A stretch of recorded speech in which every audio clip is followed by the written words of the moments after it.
Hey everyone, it's your Sugar.Lime. The trailer for Sony's Spider-Verse spin-off, Venom 3, The Last Dance, has finally dropped. This time, Tom Hardy is not only directing but also writing and producing. Talk about a multitasker. Although the first two movies received increasingly poor reviews, the box office numbers were still strong, proving they're worth watching and critiquing. So, what does the Venom 3 trailer reveal? Let's dive in and break it down. The trailer opens with our main man, Eddie Brock, sporting a vintage Hawaiian shirt and shorts, leisurely strolling through the streets of Mexico in search of a late-night snack.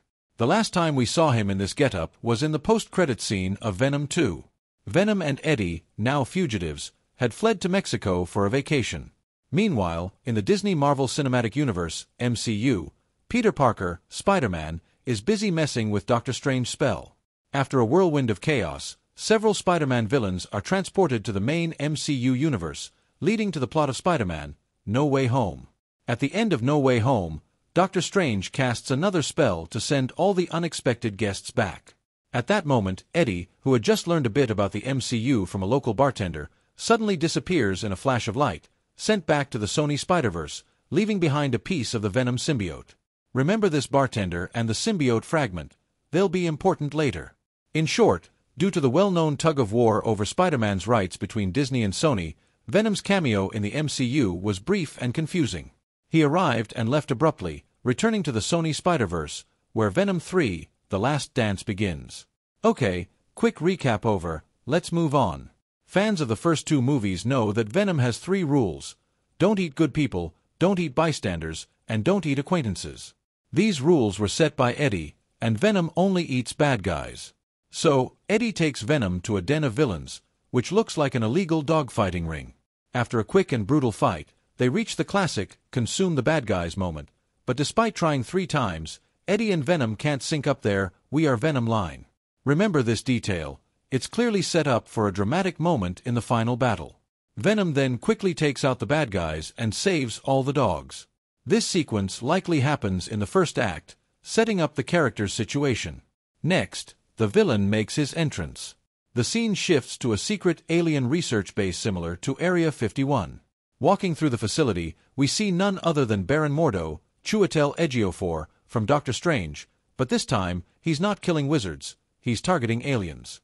In this film, he's playing a U.S. military colonel, accompanied by a female scientist showing him various Venom samples, forming an anti-symbiote task force. Let's call him Colonel Mordo. What comes next is the most mind-bending part of the trailer. Colonel Mordo's anti-symbiote squad raids the bar where the ponytailed bartender is, capturing the symbiote fragment. The problem is, both the bartender and the symbiote fragment are from the MCU, while Colonel Mordo is a character in the Sony Spider-Verse. How do these two universes intersect?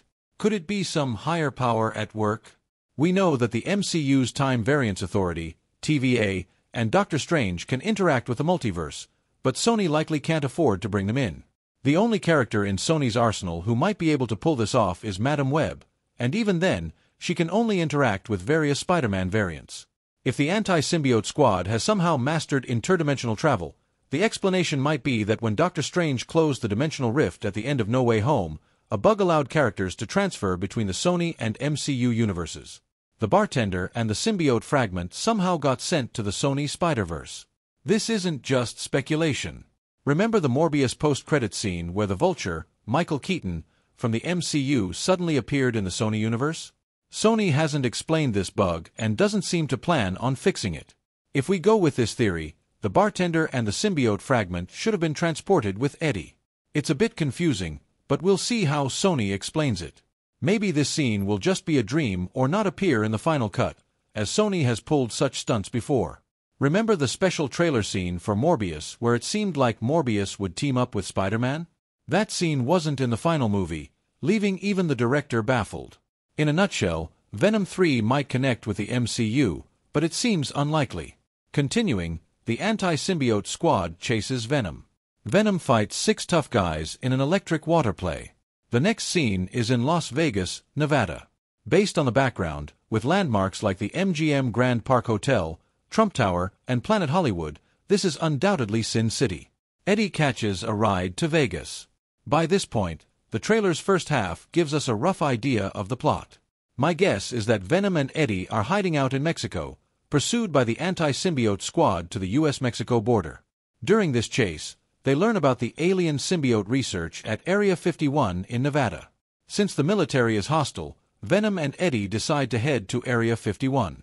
Eddie, riding the Venom horse, crosses mountains back to the US, exhausting Venom and forcing him to temporarily retreat. Eddie hitchhikes and finally catches a ride, heading for Nevada, famous for its casinos and Area 51. Eddie dons a suit, performing a disappearing neck trick, and encounters Mrs. Chen, who is vacationing at the casino. Venom reveals himself and dances with Mrs. Chen to attract the military's attention, aiming to get captured and taken to Area 51. Those who have had close encounters with Venom are also detained for observation. This is all speculation, so don't take it too seriously.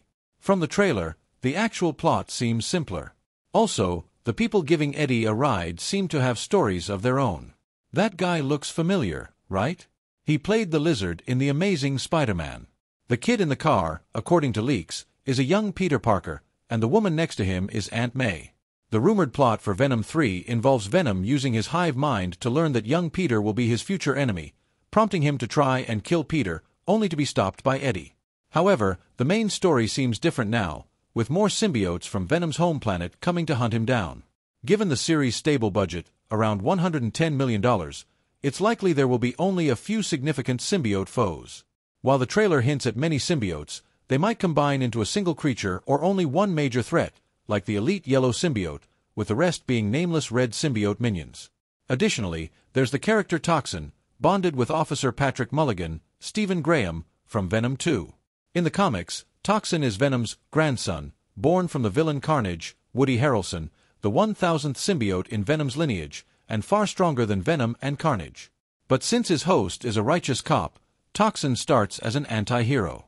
We've covered Toxin's story in a previous video, so check it out if you're interested.